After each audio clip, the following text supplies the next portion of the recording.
ordeal between Prophet Dr. Emeka Onu and Prof X. Well, Emeka Onu said he's a preacher, he's a doctor, and he's a prophet. And in his account page in Facebook, he dropped a comment and he said that Ruth Matthews, she's a liar, that at the end of everything, that he sees her as a woman that will come out and tell the world the real truth of the whereabouts of her son, who she claims was missing. The truth of the fact that this woman knows where her son is right now.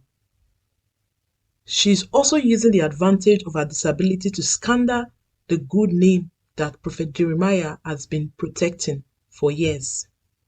This is what Emeka Onu is saying. In case you're here for the first time in this channel, please don't forget to subscribe and hit that notification bell for more uploads. He also went further to say that for many years of the ministry, he haven't heard of any missing child. Then, why must it be Ruth Matthews' child? And the foolish Nigerians will believe. He said, the foolish Nigerians, which includes you and I, right? We believe actually that a child is missing. If you can be doing fraud with your phones based on what they saw in your phone, it means you can do anything to make money by using your disabled self. Do you know what it means to scandal a pastor who has built reputation for so many years? And you are saying, why must she be arrested? Why not leave it for God to fight? Mr. Man or woman, in this kind of world, we need to react so that God will also act.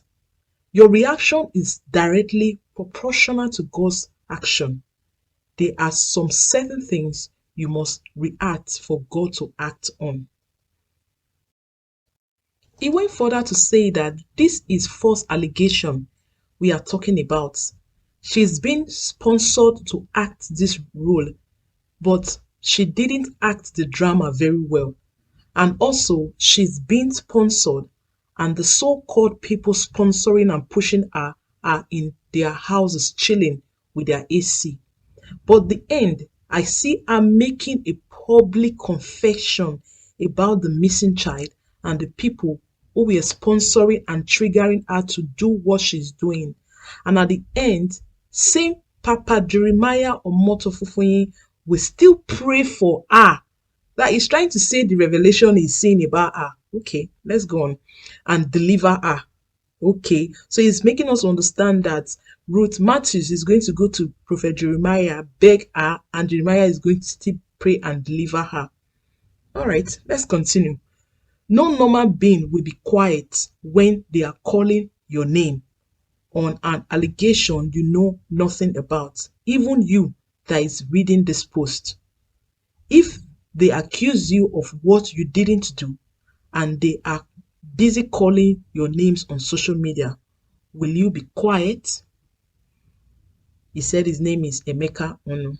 He said, I'm still the prophetic doctor or Don. LSPM is my home.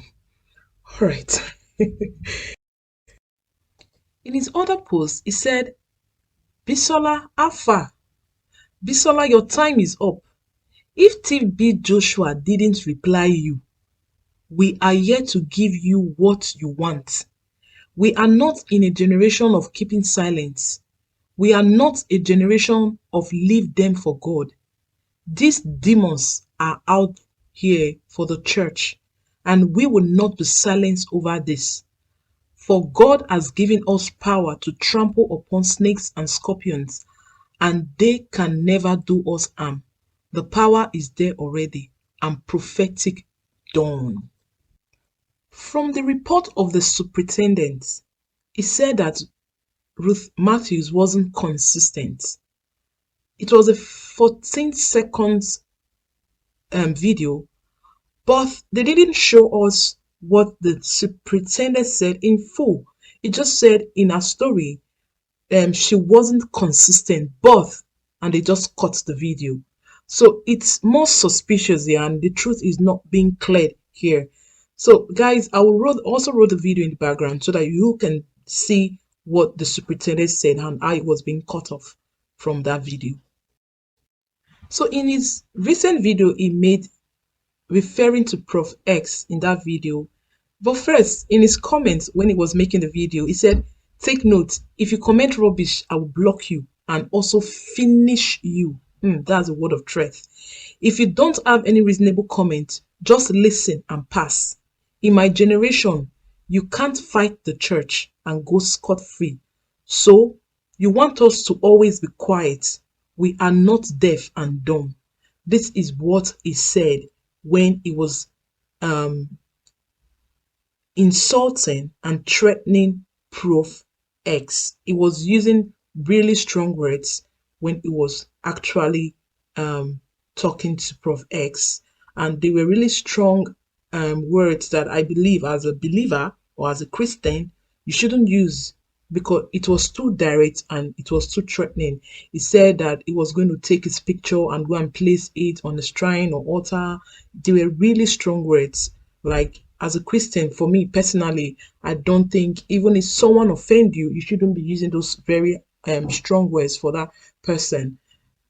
How many of our pastors, or how many of the so-called pastors that they are insulting, like Adeboye, Komoyi, and so many others, how many of them have retaliated? I think maturity comes in some certain things. It's not every comment or anything that someone says that you should retaliate. So far so well. Jeremiah hasn't said anything yet. He hasn't even said anything so far so good. But I think people are just acting on his behalf. I don't think that's right. Let him speak for himself. If he decide not to speak, then let the sleeping dog lie and let the law fight for her. That's Ruth Matthews. Let the law come in and fight the cause, and not we Christians beginning to throw stones at each other and using really strong words for each other because of a case for another person. I mean, we all are all Christians, no matter what, no matter what's happening around at this present time. I know it's a trying time for everyone. Yes, everyone involved in this case. Yes, but I don't think it's time for us to begin to use strong words for each other.